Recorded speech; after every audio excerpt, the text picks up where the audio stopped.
Hi, I'm Brent. This is a brief history of how I got here. When I was younger, I did everything that thought I was supposed to do.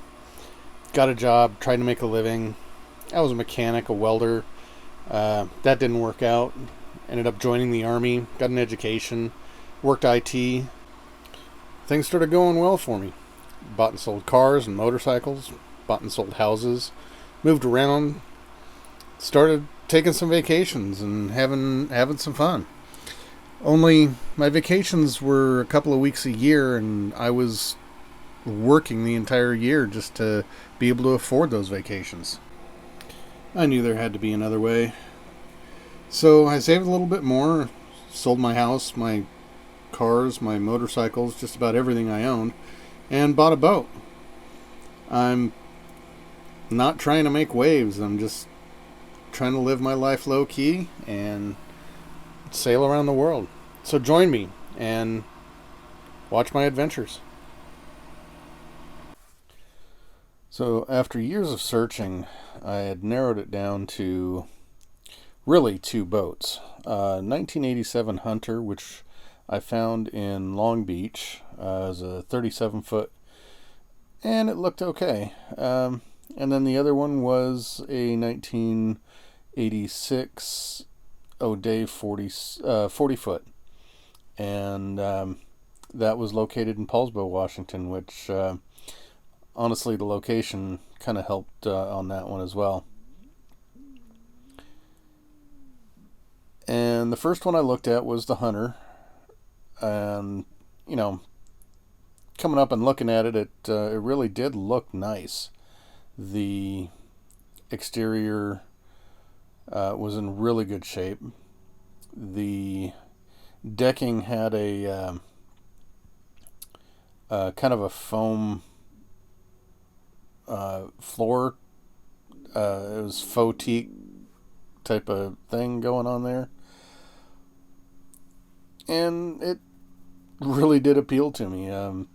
The one of the things that was really nice about it is the fact that it already had an electric motor installed, which is something that I really did want to do eventually, maybe even first off, depending on what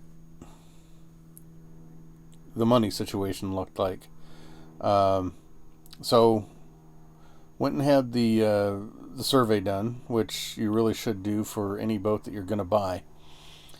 This entails pulling it out of the water, having a surveyor look around and make sure that there's nothing wrong with the boat.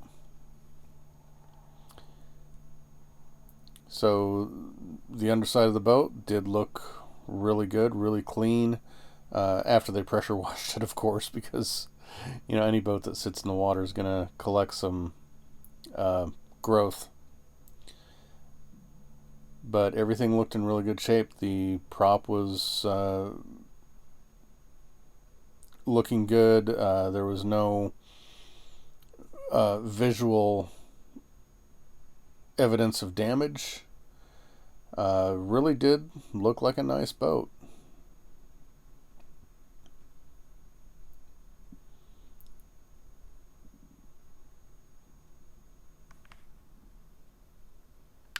And of course, the next thing that happens is the surveyor gets his little hammer out and starts pounding on the boat, making sure that there's no evidence of delamination. So what you're going to hear is the hammer hitting the boat, and it's going to make a nice, hard, solid sound.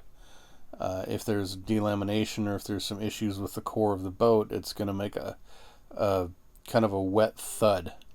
Now, there was nothing on this boat that showed that the core of the underside of the hull had any issues with it. And it did pass this portion of the survey. And then, of course, after we got done with the survey, we put the boat back in the water and we sailed it back to the And one of the things that was really nice about this boat is the electric motor, and I gotta say, I wish this boat had come out a little bit better, because when you're motoring the boat, you can actually talk over the sound of the motor. But here we are sailing it, and it really did sail nice. The There was a little bit of an issue with furling the head sail after we got done sailing. It took a really big yank, or I should say a really big jerk, to get the sail furled back in. But no, that was not the problem that turned me off of this one. What turned me off of this one was there was a lot of readings. The surveyor has a connectivity meter that you put on the deck, and it's able to tell you what the electrical conductance is through the material. And when it came back, the readings were extremely high, and just led me to believe that there might be a little bit more of an issue with the decking than just a little bit of moisture getting into the deck. I mean, it actually probably got through to the core, which means might have had to replace the entire deck before too long. So this again is a picture of the outside of the Hunter. It was a pretty decent boat, but unfortunately it didn't quite meet my needs, and it definitely would not have met my needs for what I planned on doing later on in my sailing.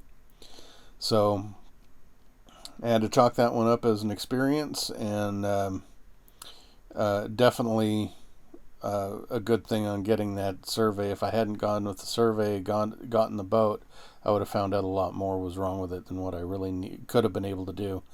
So there's that one, and we'll move on to the other one in just a minute.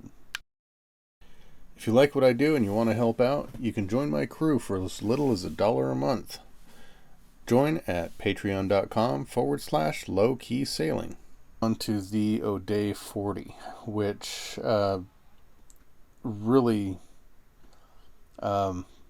beautiful area. Paulsbo. Of course, I have family up in the area, so that was another good reason to look at this boat.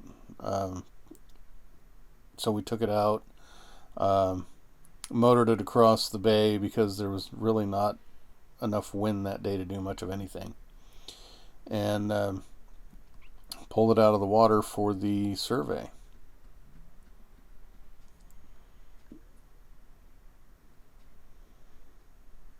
It really was a nice day.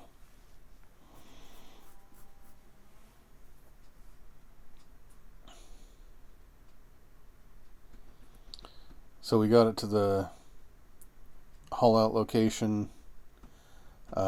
Really quite an interesting process.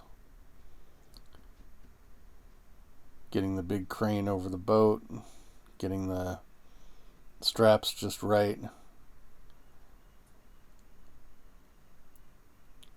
and then slowly lifting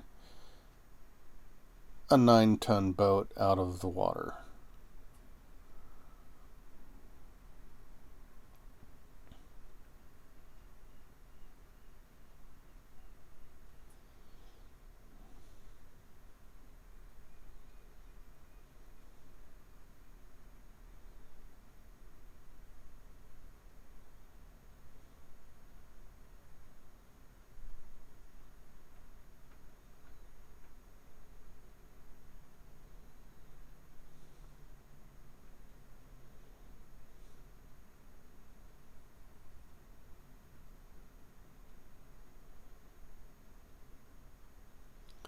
Really is kind of exciting and nerve-wracking to see a boat out flying in the air.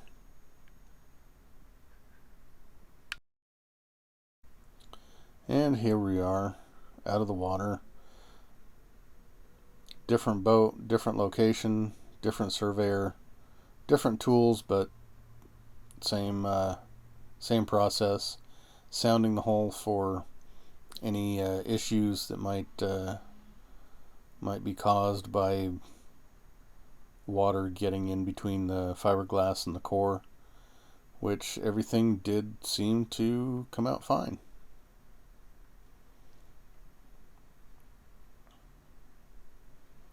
Of course, the boat does need a paint job, but the other one did as well, but we'll see how that, we'll see that later.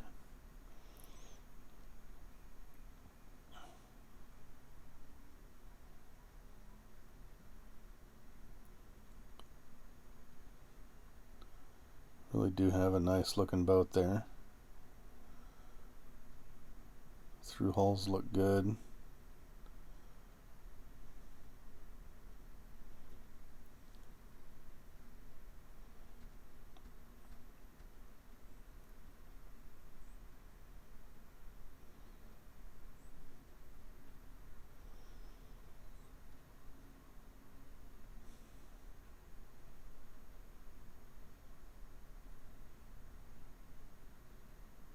Well, had a little bit of a junk in the speed sensor there. Had to pull that out. That actually made the speed sensor work.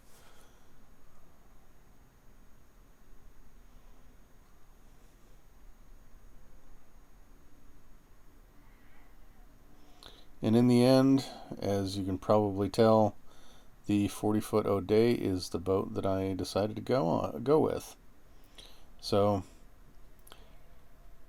if you like this video, you want to see more, like, subscribe, hit that bell notification, and see you next time.